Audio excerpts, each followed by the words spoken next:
तर तुम्ही पण पूर्ण वीक मध्ये एक मसल एकदा टार्गेट करता तर तुमच्या मसलची ग्रोथ कधीच नाही होणार. तर तुमच्या मनात हा विचार नक्कीच आला असेल की कुठले 2 मसल एके दिवशी टार्गेट करायचे. तर डोंट वरी, मी तुम्हाला सांगतो 2 मसल कुठले एके दिवशी टार्गेट करायचे जेणेकरून तुमचे एक वीक मध्ये 2दा मसल टार्गेट होईल. तर चला सुरू करूया.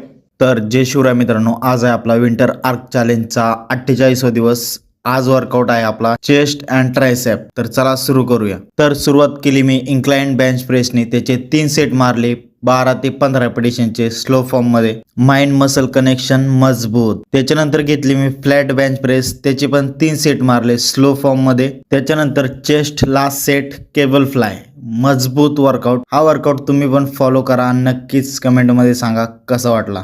त्याच्यानंतर मग आपला छोटा आणि अट्रॅक्टिव्ह मसल ट्रायसेप. त्याचे पण 3 सेट मारले 12 ते 15 रेपिटेशनचे. त्याच्यानंतर मग रॉड पुश डाऊनचे 3 सेट. भाई कडक फील येत होता एकदम. रिएक्शन बघूनच तुम्हाला वाटत असेल की कसा मसल फील होतोय. त्याच्यानंतर मग लास्ट वर्कआउट ट्रायसेपचा एकदम मजबूत. हात थरथरत होते पण मन मात्र बोलत होतं की अजून एक रॅप. तर आपला आजचा वर्कआउट इथे संपला. मग आलो घरी. आल्याच्या नंतर जेवण करून टिफिन भरला आणि निघालो जॉबला. तर मित्रांनो, व्हिडिओ आवडला असेल तर नक्कीच लाईक अँड सबस्क्राईब करा आणि बेल आयकनलाही प्रेस करा जेणेकरून तुम्हाला नेक्स्ट व्हिडिओ पडला की लगेच नोटिफिकेशन पडेल. भेटूया नेक्स्ट मोर इंटरेस्टिंग आणि मजबूत वर्कआउट मध्ये. जय शिवराय.